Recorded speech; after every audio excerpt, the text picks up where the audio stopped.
JNU तलबा पर police का लाठीचार्ज और फीस को लेकर एहतजाज कर रहे थे तलबा। सदर राष्ट्रपति भवन जा रहे थे तलबा। पुलिस ने तलबा को रोका और पुलिस और तलबा के बीच झड़प हुई है। और ये इससे पहले भी इस तरह की खबर आ चुकी है, जहां पर जो पुलिस इंतजामिया और जेएनयू के तलबा के बीच झड़प देखने को मिली। और ऐसे ही मामला इस वक्त आपको बता रहे हैं। इस वक्त बड़ी खबर आपको बता दें, जेएनयू तलबा पर पुलिस का लाठीचार्ज हुआ है। फीस को लेकर एहतजाज कर रहे थे और ये एहतजाज एक लंबे वक्त से जारी है। और जो तलबा है, हमने देखा कि वो सोशल मीडिया के ज़रिए भी लोगों के साथ अपने साथ जोड़ने की अपील कर रहे थे। और ये जो आप तस्वीरें देख रहे हैं, कुछ वक्त पहले की ये तस्वीरें हैं, जब दिखाया गया था कि जो स्टूडेंट थे उनकी जब वो राष्ट्रपति भवन जा रहे थे, तभी यहाँ पर पुलिस ने उनके ऊपर लाठीचार्ज किया है और पुलिस ने तलबा को रोकने की कोशिश की थी। और इसी बीच ये झड़प हुई और इस तरह की तस्वीर जो है आप देख सकते हैं। तो फीस बढ़ोतरी को लेकर एक काफ़ी वक्त से जेएनयू के जो तलबा हैं वो एहतजाज कर रहे हैं। और हालांकि हमने ये भी देखा कि हुकूमत ने इस मामले को ख़त्म करने की कोशिश की थी। साथ ही साथ सरकार की तरफ से ये भी कहा गया था कि जो जेएनयू इंतज़ामिया हैं, जो केसेस हैं, उनको वापस ले लिया जाए और बैठकर इस बात को, इस मसले को सुलझाया जाए। और ऐसे में एहतजाज जो है वो लगातार चल रहा था। ये तस्वीरें आप देख सकते हैं जहां पर तलबा और पुलिस की झड़प हुई है। पुलिस के ऊपर ये इल्ज़ाम लगा है कि लाठीचार्ज पुलिस ने किया है तलबा के ऊपर। और ये उस वक्त लाठीचार्ज किया गया जब राष्ट्रपति भवन जा रहे थे तलबा। उसी दौरान पुलिस ने उनको रोकने की कोशिश की और फिर ये हंगामा इस तरह से बरपा। आप देख सकते हैं तस्वीरें, अंदाज़ा लगा सकते हैं। इससे पहले भी सोशल मीडिया के ज़रिए, खबरों के ज़रिए इस तरह की तस्वीरें हम तक पहुंच रही हैं।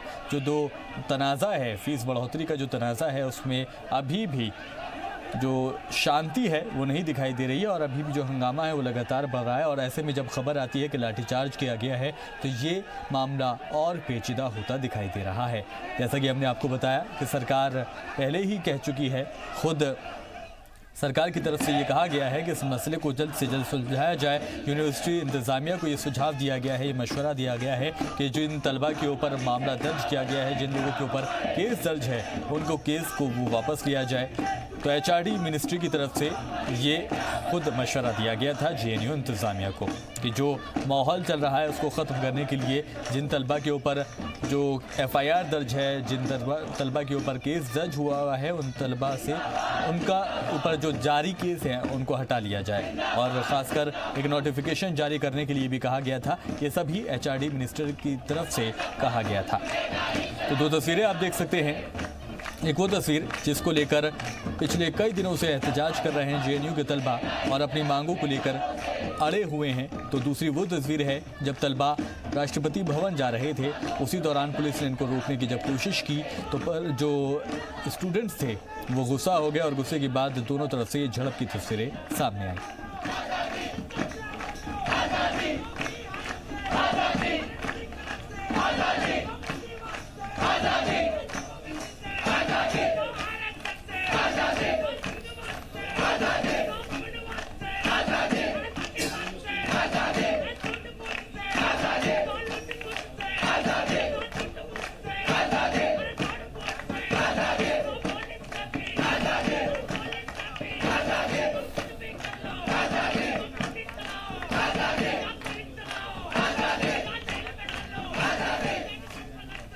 तो आप देख सकते हैं किस तरह से तलबा जो हैं वो एहतजाज कर रहे थे। और आए दिन इस तरह की खबरें, इस तरह की तस्वीरें, इस तरह की वीडियोस जो हैं वो वायरल होते हुए भी हमने देखे।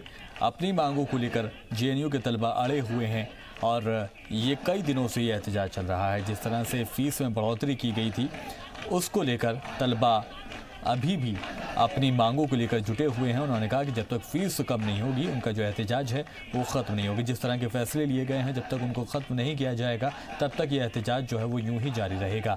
हालांकि एचआरडी मिनिस्ट्री की तरफ से जेएनयू इंतज़ामिया को ये कहा गया है कि आप जेएनयू के जो तलबा हैं उनसे बात करने की कोशिश कीजिए, इस मसले को ख़त्म करने की कोशिश कीजिए। लेकिन अभी इंतज़ार है एचआरडी मिनिस्ट्री को जेएनयू इंतज़ामिया के जवाब का, क्योंकि अभी कोई जवाब जो है वो जेएनयू इंतज़ामिया की तरफ से एचआरडी मिनिस्ट्री को नहीं दिया गया है।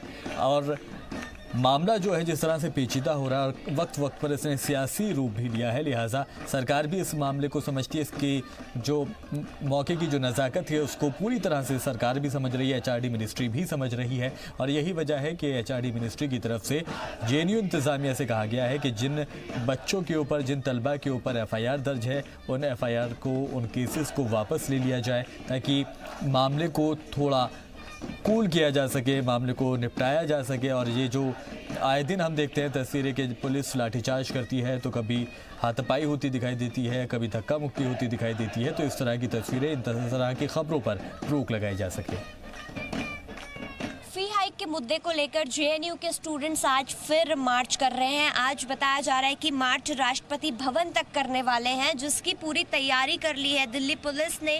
यहाँ पर दिल्ली पुलिस के आप देख सकते हैं पूरी पुलिस बल तैनात है। साथ ही बैरिकेड्स, अगर तस्वीरों में हम आपको दिखा सके कि बैरिकेड्स किस तरह से लगाए गए हैं दोनों ही तरफ। जेएनयू के बाहर ही हम खड़े हैं। पिछली बार जब मार्च हुआ था तो जो स्टूडेंट्स हैं वो कहीं ना कहीं से निकल करके, पिछली बार भी बैरिकेड्स थे, पिछली बार भी सिक्योरिटी फोर्सेस थी, लेकिन बीच में से कहीं ना कहीं से निकलकर चले गए थे। लेकिन इस बार आप देख सकते हैं जगह जगह जहां से भी जाने के रास्ते हैं कि स्टूडेंट्स यहां से निकल के चले जाएंगे, वहां पर भी पुलिस बल है। आप तस्वीरों में देख सकते हैं। और इतना ही नहीं, आप दोनों तरफ अगर देखें 100 मीटर की दूरी पर बैरिकेड्स लगाए गए और उसके आगे वाटर कैनन्स भी हैं, जिससे इस बात का अंदाजा आप लगा सकते हैं कि इस बार पूरी तैयारी कर ली गई है कि जो स्टूडेंट्स हैं उन्हें 100 मीटर के दायरे से आगे जाने ना दिया जा सके। पीयूषा शर्मा, जी मीडिया। मार्च निकालने की कोशिश की जा रही थी, जैसे कि हमारे रिपोर्टर बता रही थी, तभी पुलिस ने इनको रोकने की कोशिश की और जब रोका गया तो जो एहतजाजी थे, यानी कि जो जेएनयू के स्टूडेंट्स थे, वो गुस्सा हो गए। उसके बाद धक्का मुक्की हुई और वो धक्का मुक्की जो है वो किस तरह से लाठीचार्ज में बदली, ये आप तस्वीरों के जरिए समझ सकते हैं।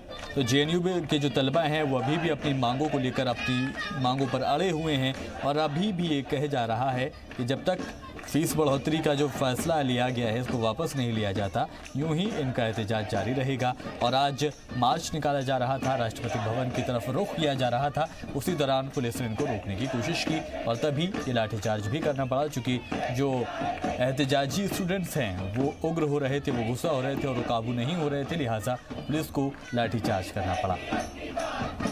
तो एक फीस बढ़ोतरी का जो फैसला लिया गया था उसके बाद हमने देखा कि सियासी शोर भी हमने सुना, जहां पर कुछ लोग इस फैसले के पक्ष में खड़े हुए नजर आए तो कुछ लोग इसकी मुखालफत करते हुए भी दिखाई दिए। लेकिन जो तलबा थे उन्होंने इसके ऊपर मुखालफत दर्ज कराई। उन्होंने कहा कि जब तक ये मामला शांत नहीं हो, जब तक फीस बढ़ोतरी का जो ये फैसला है सरकार वापस नहीं ले लेती है, वो अपना ये एहतजाज जारी रखेंगे। लेकिन अभी भी जो रजामंदी है दोनों तरफ से, यानी कि जेएनयू इंतज़ामिया की और जेएनयू की, वो बात बनती नज़र नहीं आ रही है। लिहाजा जो तस्वीरें हैं अभी भी ऐसी आ रही हैं और ख़बर यही है कि अभी बात बनती नज़र नहीं आ रही है और हंगामा लगातार इस मसले पर बना हुआ है।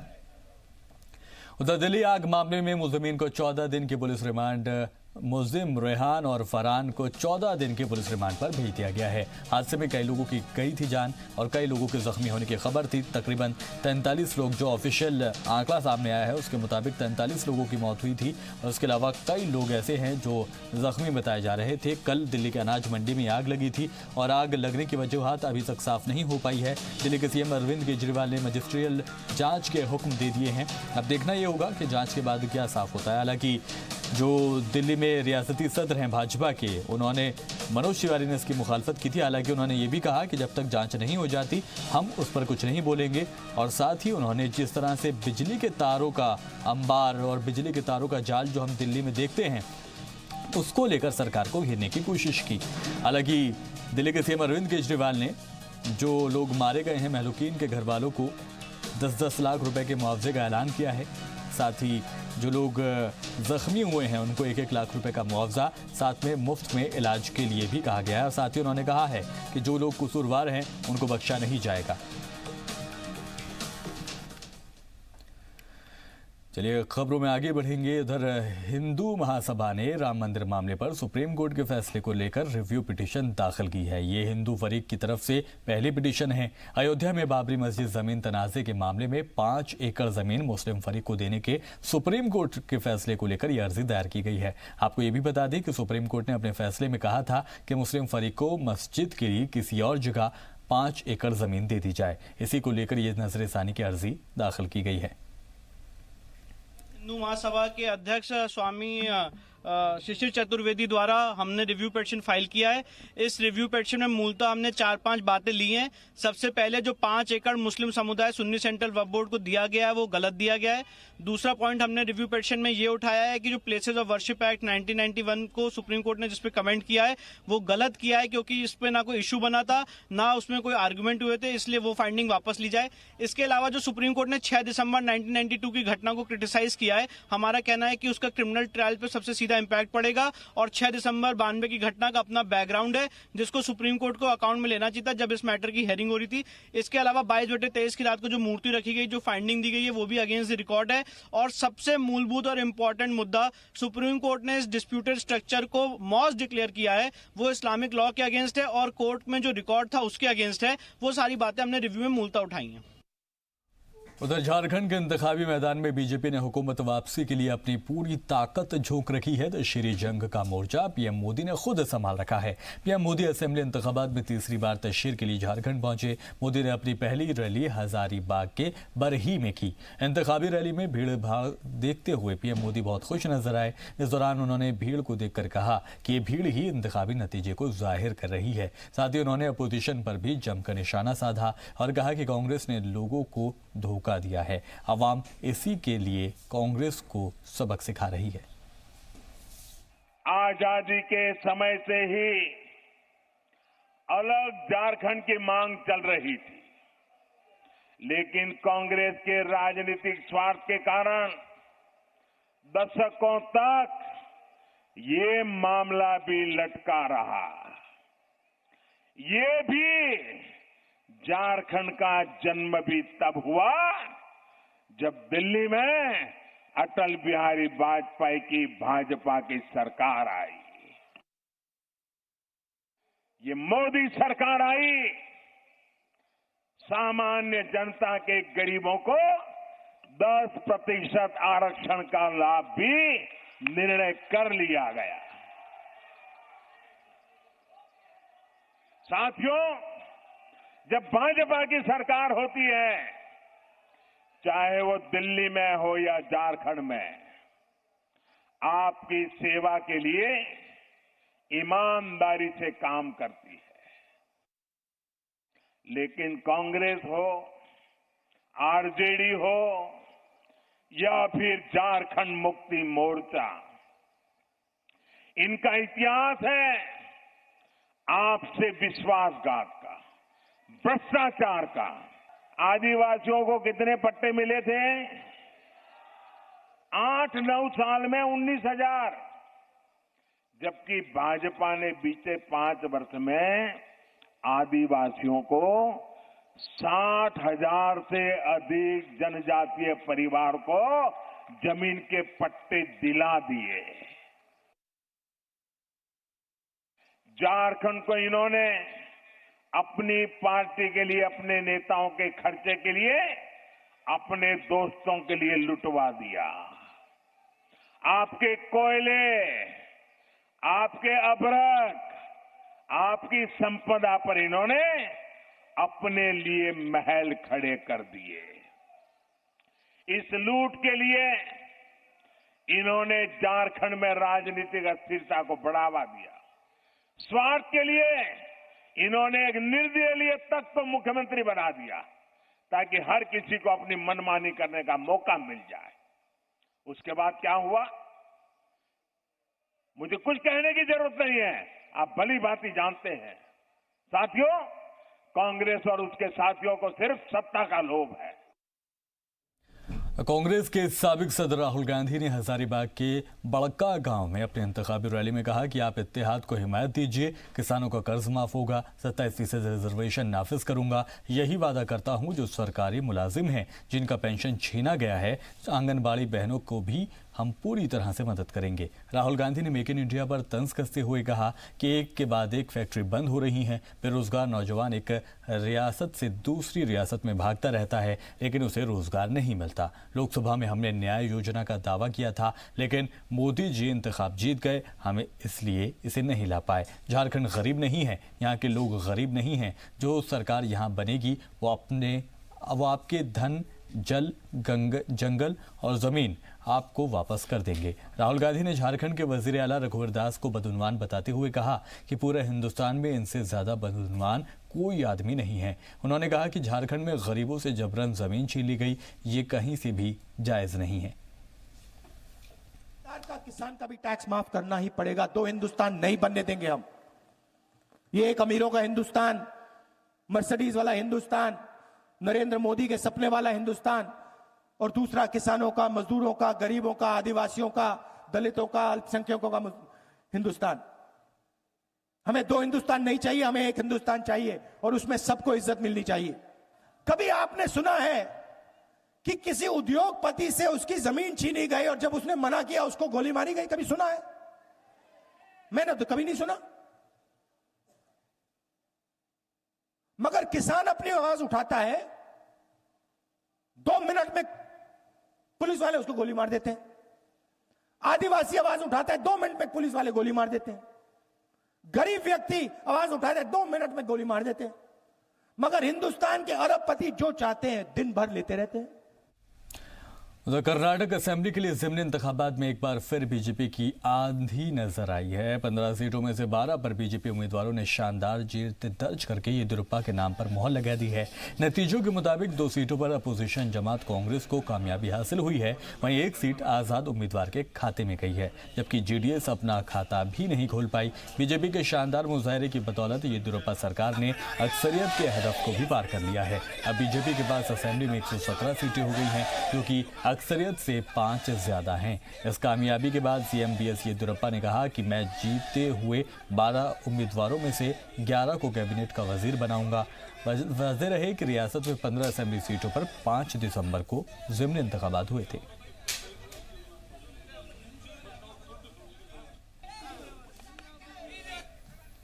I'm happy that people have given very good verdict, and now without any confusion, because another 3.5 years without any disturbance, we can give stable government and pro-people government. And my aim is in next assembly elections, minimum we must win 150 seats. For that, I will try my level best with our ministers also. I will go to Delhi within 3-4 days, and I know, you know very well, I have promised those who have supported us that we are going to give cabinet berth. 101%. Sir, even if the defeated MLAs will get? That question does not arise. Those who won that assembly constituencies, that we have promised that we are going to make them ministers, and I will go to Delhi and I will discuss within a week. Afterwards, we will come back and we will do the needful. All 12 will be ministers, sir? All 12? Most probably, I don't think any problem. Not 12. That one Rani Bennur, we have not assured anything because they are not all possible. Most probably, we are going to give 11. Karnataka में जैसे मैंने पहले भी कहा था और जब मैं कैंपेन में गया था तब भी कहा था, कर्नाटक में लोग चाहते हैं मोदी जी के मार्गदर्शन के सरकार चाहिए और येदियुरप्पा नेतृत्व की सरकार चाहिए। इसमें स्पष्ट रूप से भारतीय जनता पार्टी को जनादेश मिला है सरकार और 3.5 वर्ष आगे चलाने के लिए।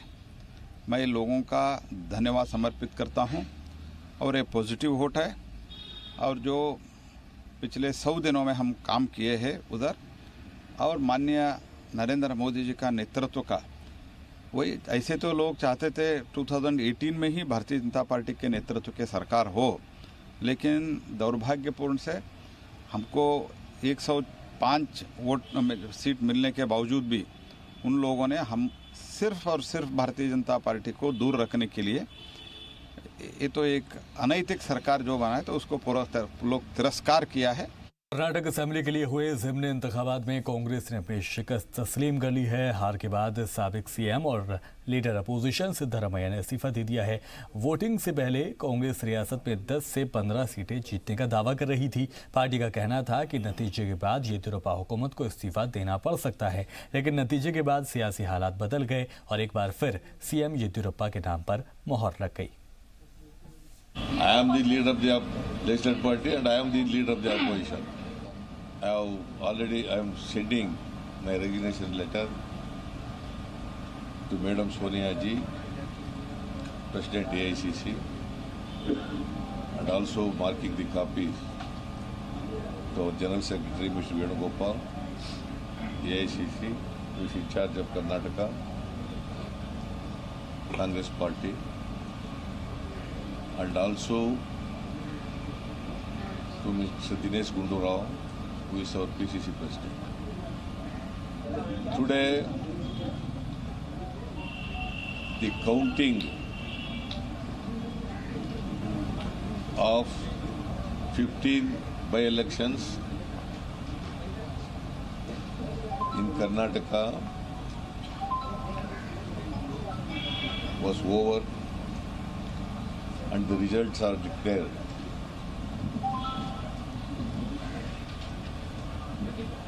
I strongly believe